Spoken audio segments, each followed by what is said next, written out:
어, 오늘은 제목이 자라는 믿음입니다. 구원받은 성도는 그 믿음이 자라야 됩니다. 오늘 본문 1절로 2절 말씀을 다시 한번 제가 공독하겠습니다. 그러므로 모든 악독과 모든 기만과 외식과 시기와 모든 비방하는 말을 버리고 갓난아기들 같이 순전하고 신령한 젖을 사모하라. 이는 그로 말미암아 너희로 구원에 이르도록 자라게 하려 함이라 하고 말씀하고 있습니다. 본문에서 베드로는 우리의 믿음이 자라야 한다고 말씀하고 있습니다. 처음 믿을 때의 모습, 또 처음 믿음 때의 그 수준에서 머물러 있으면 안 되고 풀이 자라듯이, 나무가 자라듯이, 사람이 태어나서 자라듯이 우리의 믿음도 역시 그렇게 자라야 된다라고 말씀하고 있는 것입니다. 키가 자라고 몸이 자라는 것은 성장한다라고 말하고 있습니다.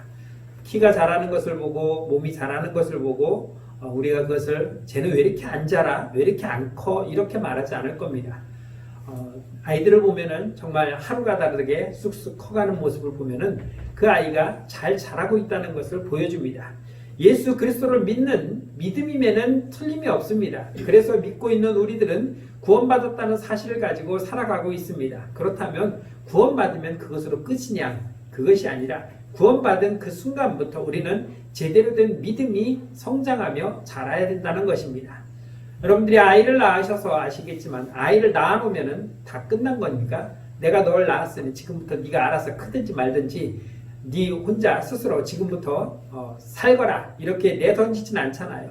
그 아이에게 젖을 먹이고 그 아이를 돌보고 갈아입히고 씻기고 그렇게 정성껏 돌보면서 그런 가운데 아이는 무럭무럭 성장해 가고 있는 것입니다.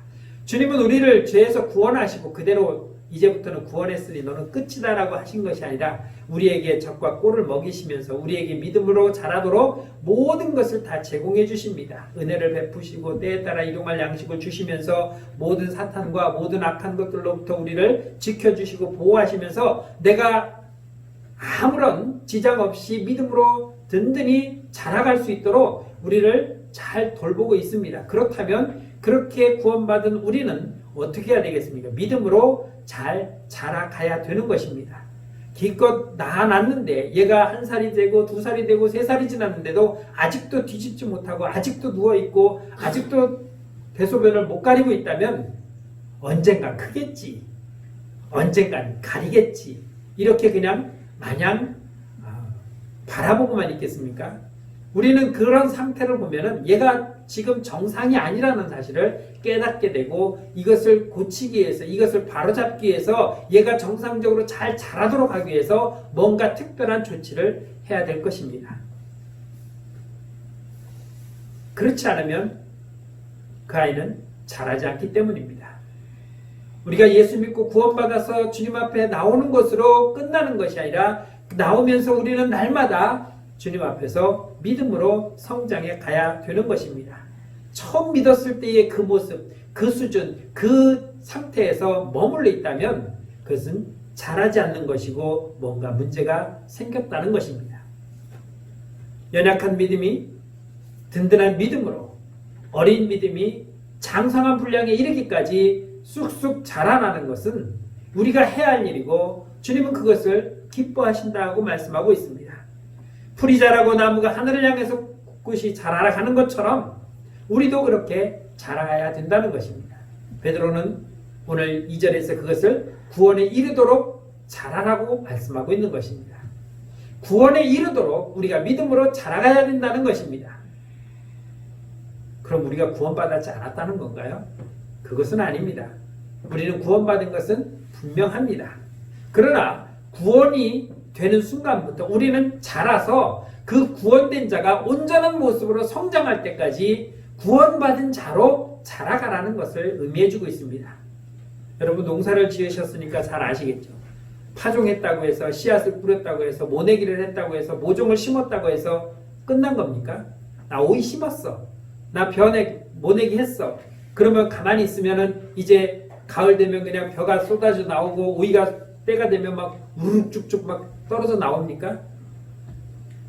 자라야죠. 안 자라면은 수확을 거둘 수가 없는 것입니다. 그렇기 때문에 우리의 믿음도 구원받은 그 순간부터 하나님이 원하시는 수준에 이르기까지 우리는 자라가야 된다는 것입니다.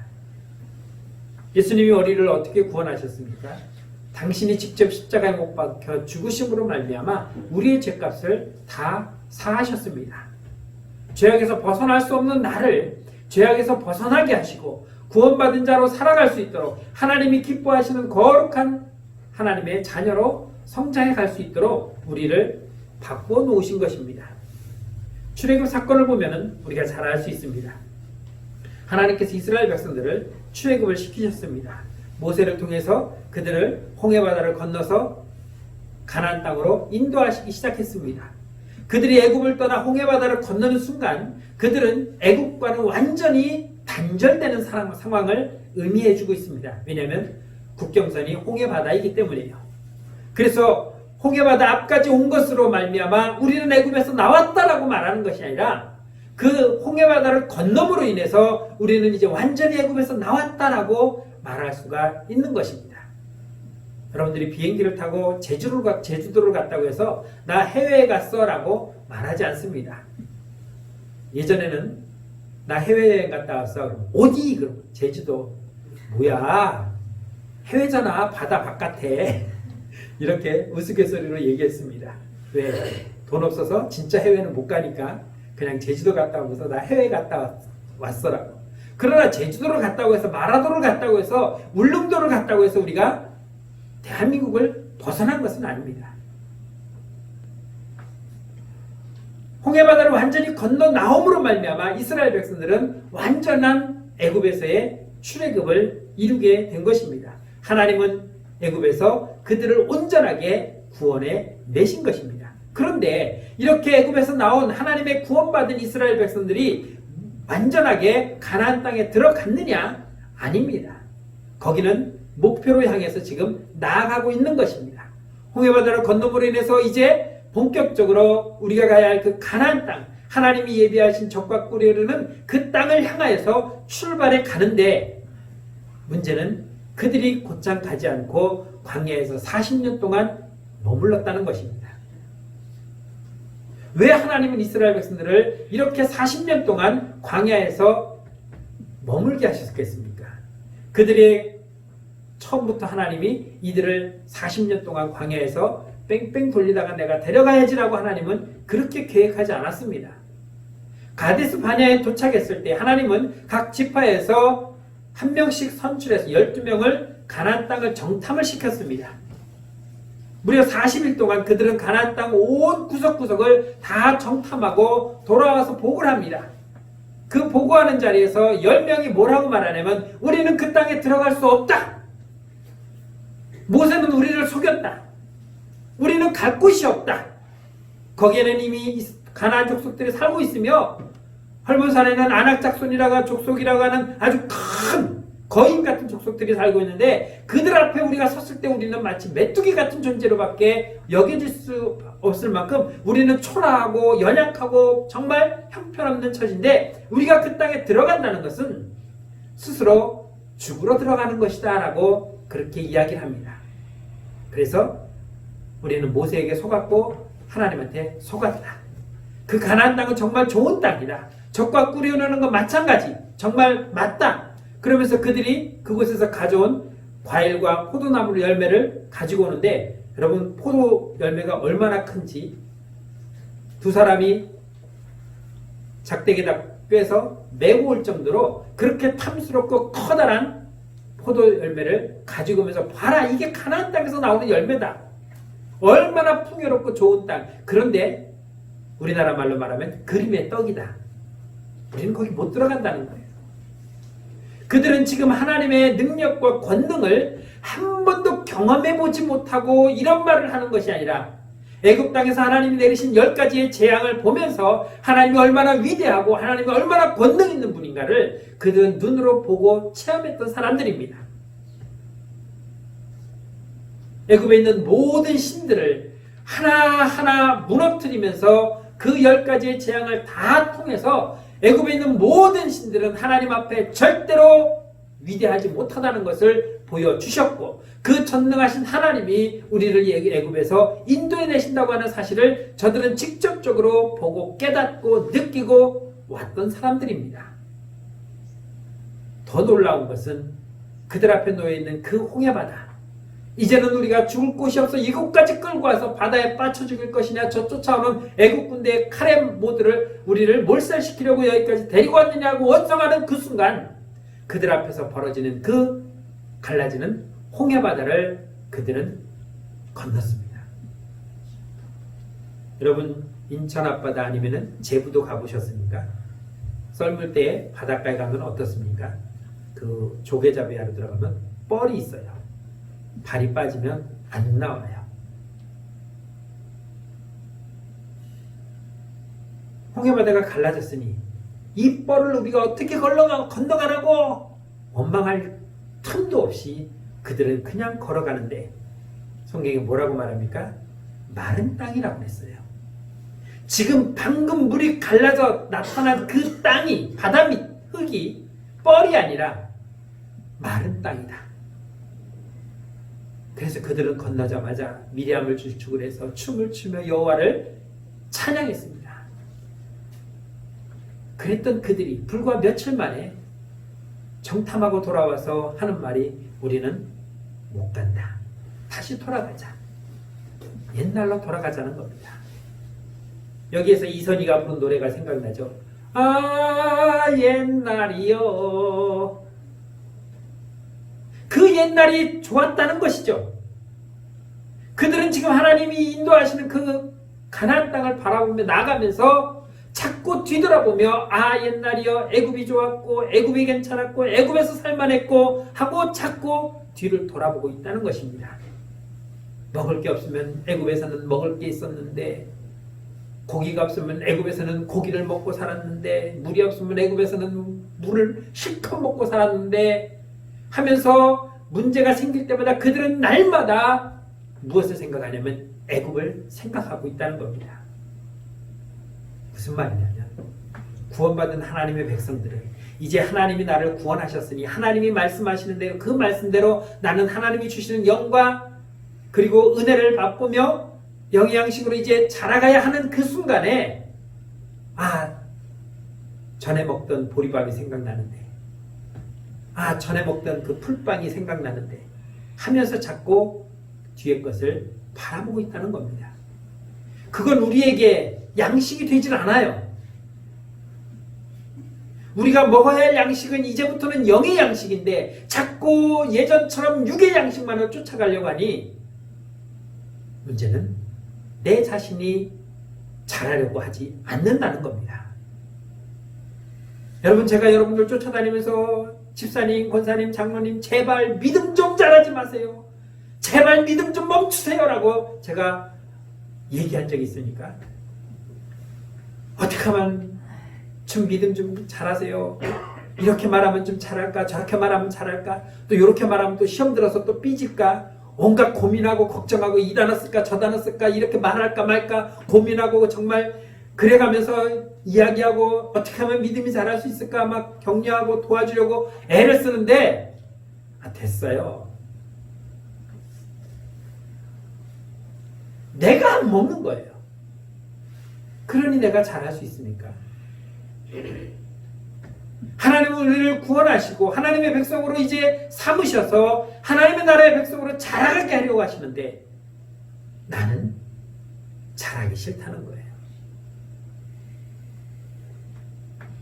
전에 세상에서 놀던 때가 좋았다는 겁니다.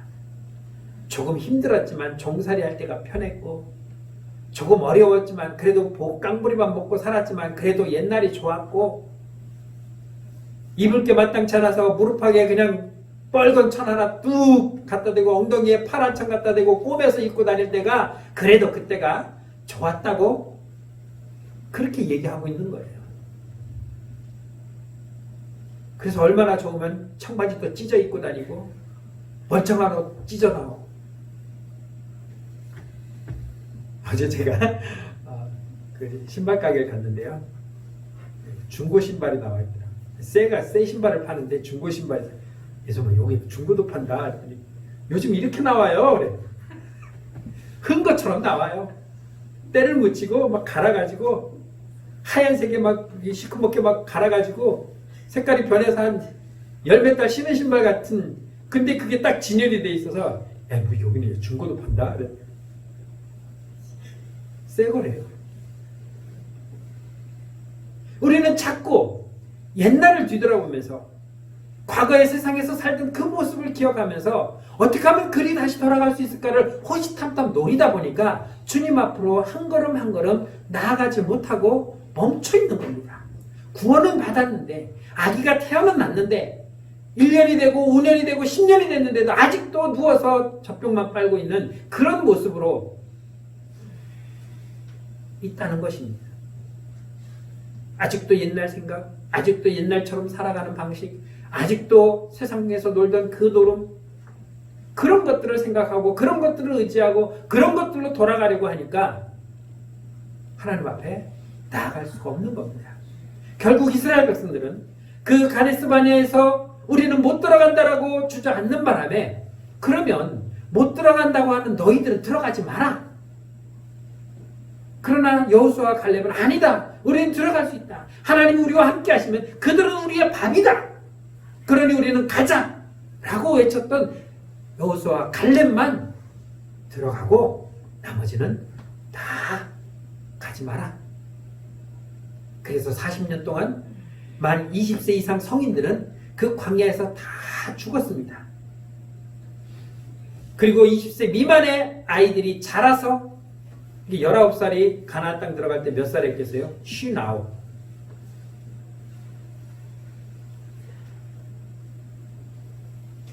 성인들은 한 사람도 여호수아 갈렙을 빼고는 다 죽고, 그 사람들이 죽는데 걸리는, 하나님께서 하루아침에 니들 다 죽어 싹 죽여놓고 나머지만 데리고 갔으면 뭐 금방 들어갔겠죠. 그러나 우리 하나님 또 은혜로우신 분이라서 그렇게 일부러 죽이지 아니하시고 그냥 자연스럽게 죽어가도록 40년 동안 광야에서 돌리신 것입니다. 그러니 내가 하나님 앞에 자라서 나가야 되는데 자라지 못하고 매일 요모냥 욕걸로 있으니까 얼마나 하나님도 안타까우시겠습니까? 그런데 불편함을 느끼지 못하는 사람은 딱 한 사람 있어요. 누굽니까? 나는 불편함을 못 느끼고 있다는 거야. 이게 불편해야 되는데 내가 이렇게 잘하지 못하는 것이, 내가 하나님 말씀대로 순종하지 못하는 것이, 내가 하나님 앞에 서려고 노력하지 않는 이 모습이 불편해야 되는데 전혀 불편하지 않다는 거예요. 아직도 옛날 생각에 사로잡혀 있어서, 아직도 옛날 생각을 하면서 있기 때문에, 아직도 옛날의 삶의 방식으로 바뀌어지지 않았기 때문에 불편하지 않은 것입니다. 분명히 출애굽을 했는데, 분명히 홍해는 건넜는데, 분명히 하나님께서 우리를 구원을 하셨는데, 하지만 나는 하나님을 섬기지 않고 예배하지 아니하고 내 멋대로 살아가고 있다는 것입니다. 바뀌어야 하는데 바뀌지 않고 있습니다. 하나님을 믿고 신뢰하고 나아가야 되는데 하나님을 믿지도 않고 신뢰하지도 않고 오직 나만 믿고 나만 의지하고 돈만 의지하고 집만 의지하고 땅만 의지하고, 누구네 집 아파트가 몇 억 올랐네, 누구네 땅이 얼마 올랐네, 여기에만 관심 있고 하나님 나라에 지어져 있는 내 집은 바라보지 못하고 있는 거예요. 그러니 감사가 없고 예배가 없고 기도가 없고 하나님 앞에 순종이 없는 것입니다. 하나님께로 나아가는 길이 아니라 세상으로 나아가는 길을 찾아 헤매고 있다는 것입니다. 그러니 하나님의 은혜도 느끼지 못하니까 감사함을 느끼지 못하는 것이고, 그러니까 무덤덤하게 살아가는 것입니다. 당신의 종교는 뭡니까? 기독교요. 얘기는 해요. 왜? 교회는 가니까. 그것도 잘 가면 다행인데 어쩌다가. 떠나온 애굽을 그리워하는 그러한 인생이 우리는 되어서는 안 됩니다. 떠나온 애굽을 그리워하는 그 순간 우리의 입에서는 무엇이 나오냐면 감사가 아니라 원망과 불평이 나옵니다. 홍해 앞에서 그들은 원망하며 불평했습니다. 홍해를 건너 3일을 가고 물이 없을 때 마라에서 그들은 하나님을 원망하고 불평했습니다. 먹을 것이 떨어지니까 그들은 원망하고 불평했습니다. 고기가 없다고 원망하고 불평했습니다. 이렇게 불평 저렇게 불평. 왜? 지금까지 온 모든 과정들을 생각하면 너무나도 감사하고 감사한데 그것을 생각하지 않으니까 원망하고 불평하는 겁니다. 여러분, 예수 믿는 게 얼마나 불편합니까?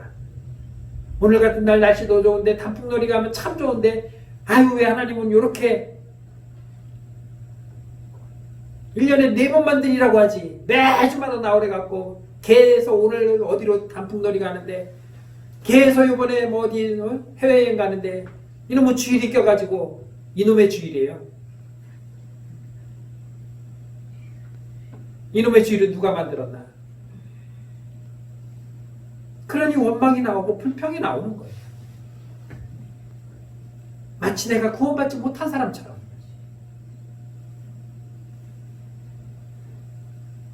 그래서 그들은 무섭고 두려운 광야에서 머무를 수밖에 없는 것이고 그곳에서 헤매야만 했던 것입니다. 그들이 그렇게 40년 동안 광야에서 훈련받아야 하는 이유는 하나님의 말씀에 순종하는 법을 배워야 했기 때문이에요. 하나님께서 나에게 어떤 은혜를 베풀고 있는가를 깨닫고 은혜에 감사하는 것을 배워야 했기 때문이에요. 예전의 삶이 아니라 이제 새로운 삶에 내가 적응해 갈 수 있는 그러한 삶을 배워야 했기 때문인 것입니다. 왜냐하면 앞으로 살아가야 우리의 인생은 세상과 너무나도 다르기 때문입니다. 지금까지 살아왔던 그 생활의 방식이 아니라 새로운 삶의 방식으로 살아가야 하기 때문에 그게 적응해야 되는 시간이 필요했던 것입니다. 주님 안에서 거듭나고 주님으로부터 새로운 생명을 받았습니다. 그날 이후로 우리는 구원받은 인생으로 변화되어 바뀌어져야 살았는데 그것이 하루아침에 안 되죠. 그러니까 연습이 필요하고 노력이 필요해요. 여러분, 운동선수들 연습 잘해요. 음대 가는 학생들 악기 연습 잘해요. 그런데 연습이 선생님 앞에서 감독 앞에서 자 연습한다 그렇게 해서 1시간 2시간 연습하고 끝 하면은 그 사람의 실력이 늘어날까요? 그거는 선생님이 이렇게 하는 거야 하고 가르쳐 준 것이고 그 시간이 끝나면 그것을 가지고 자기가 피나는 노력과 연습을 또 해야 잘할 수 있는 거죠. 그렇게 자기의 피나는 노력이 있어야 금메달도 따고 은메달도 따고 동메달도 따는 거 아닙니까? 그렇게 피나는 연습을 해도 지는 경우가 허다한데 안 되는 경우가 허다한데 무슨 배짱으로 그 시간만 딸랑하고 나머지는 연습을 안 해요. 그러니 항상 거기에 머물러 있을 수밖에 없는 것입니다. 더 이상 앞으로 나아가지 못하고 더 이상 자라가지 못한다는 것입니다. 현실 탓을 해요. 아유, 나도 믿음으로 말씀대로 살려고 하죠. 그런데 삶이 안 받쳐줘요. 생활이 안 받쳐줘요. 아, 오늘 교회 가려고 개껏 준비하고 나오는데 말도 없이 그래 시어머니가 떵 들이닥치는데 내가 어떻게 교회로 옵니까? 아니 이번 주 교회 오려고 그러는데 갑자기 뭐 생전 연락 없던 큰아버님이 칠순이라고 연락이 와서 또 안 가볼 수 없잖아요. 이게 현실 탓을 하는 거예요. 운동 좀 하고 연습 좀 하려고 그러는데 갑자기 배가 아파서 그냥 멈췄어요. 좀 노력 좀 하려고 했는데 갑자기 또 친구가 만나자고 해서 연습도 못했어요. 그러니까 내가 잘못한 건 생각 안 하고 다 뭔가 다른 내 주변의 상황이 내 현실이 내 삶이 내가 믿음 생활할 수 있도록 도와주지 않는다는 거예요.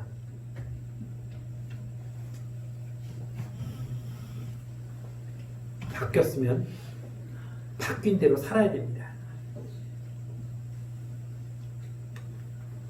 어떤 사람이 잘못해서 경찰에 잡혀갔어요. 그리고 구치소에 갇혀 있어서 조사도 받고 재판도 받는 동안 몇 달 동안 감옥에 그냥 갇혀 있는 거예요. 그 재판을 했는데 판사가 무죄 땅 쳤어요. 뭐 억울하잖아요. 나는 몇 달 동안 감옥에 살았는데. 근데 풀려났어요. 무죄가 돼서. 집에 와서 딱 보니까 침대에서 자려니까 왠지 이상해. 감옥에서는 마룻바닥에 쌌는데 이 침대 버려야지. 버렸어요. 옷을 입으려고 딱 보니까 불편해. 거기서 입었던 죄수복이 참 편한데. 밥 먹으려니까 누가 갖다 주는 사람도 없네.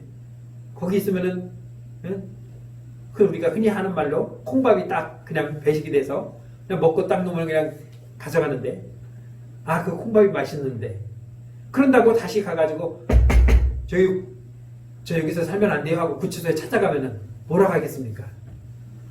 왜 안 돼? 되지 하고 받아줍니까? 그곳에서 삶은 우리가 이제는 끝난 거예요.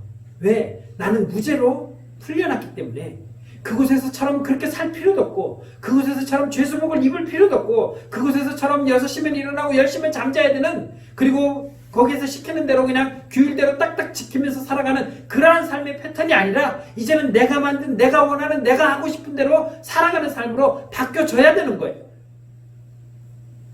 그곳에서처럼 살려고 하는 그런 방식은 더 이상 내가 할 필요도 없고 해서도 안 되는 겁니다. 그런데 우리는 여전히 그렇게 살고 싶은 거예요. 몸은 자유가 됐지만 그래도 빵에 있을 때가 편했는데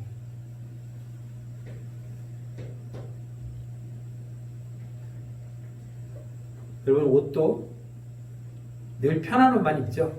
내가 편하고 내가 즐겨 입는 옷 여러 개 있어도 항상 그 옷만 손에 가요. 왜? 그게 입어본 것 중에 제일 편하니까. 그런다고 어디 잔치집 가면서 그 옷 입고 갈 수는 없잖아요. 몸빼 바지에 추리닝에 남의 집 잔치집에 그러고 갈 수는 없잖아요. 내 삶으로 과거에 살던 삶을 떨쳐버리고 이제는 새로운 삶으로 바뀌어져야 되는 겁니다. 변해야 돼요. 그러므로 오늘 본문의 말씀을 보면 계속해서 자라야 한다는 것입니다. 어디까지? 구원에 이르도록 주님이 원하시는 그 구원의 장성한 믿음의 분량이 차도록 자라야 되는 겁니다. 호박을 심었고 벼를 심었고 오이를 심었으면 그 가지가 그 나무가 자라서 열매를 딸 수 있을 때까지 자라가야 되는 거죠.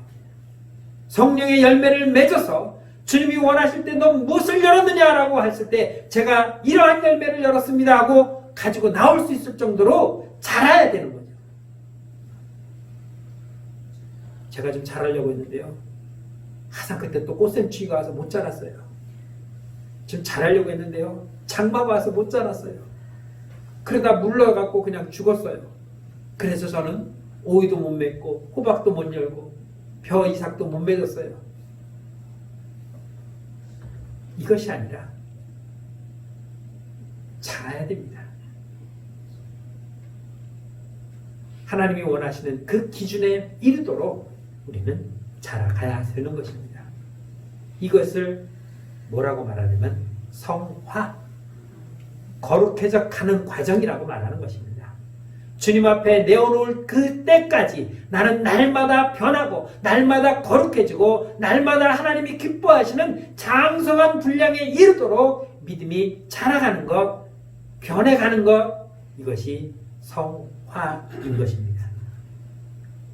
오늘 베드로는 1절로 2절 말씀에서 이렇게 말씀합니다. 그러므로 모든 악독과 모든 기만과 외식과 시기와 모든 비방하는 말을 버리고 갓난아기들 같이 순전하고 신령한 짓을 사모하라. 이는 그로 말미암아 너희로 구원에 이르도록 자라게 하려 합니다. 구원은 하나님께서 우리에게 주신 불가항력적 은혜예요. 내가 거부하고 싶어서 막 밀어내고 몸부림치고 싫어하려고 해도 하나님께서 억지로 나를 꽉 붙들어매고 꼼짝 못하게 하고 너 이리 와! 하고 나를 죄에서 건져내셨다는 거예요. 그게 불가항력적 은혜예요. 내가 거부하려도 거부할 수 없는, 항거하려도 항거할 수 없을 만큼의 그러한 노력을 했음에도 불구하고 하나님은 나보다 더 큰 힘으로 나를 구원해 내신 것. 그것을 어떻게 하셨느냐? 당신이 직접 십자가에 못 박혀 죽으시면서 우리를 구원하셨다는 것입니다. 나를 이렇게 구원하셨어요. 그런데 그렇게 구원받은 내가, 당신이 죽어가면서까지 나를 살리신 내가, 그렇게 살아난 내가 세상 말로 개차반처럼 살아서 되겠습니까? 주님의 은혜를 생각한다면, 당신이 죽고 나를 살리셨다는 것을 내가 생각한다면, 내가 그분의 뜻을 어떻게 조금이라도 이루어보겠다고 노력이라도 하고 몸부림이라도 쳐봐야 되는데 아예 안 해요. 힘들게 그걸 왜 해? 그냥 이렇게 살다 마는 거지. 이제 구원받았으니 지옥 갈 일은 없고.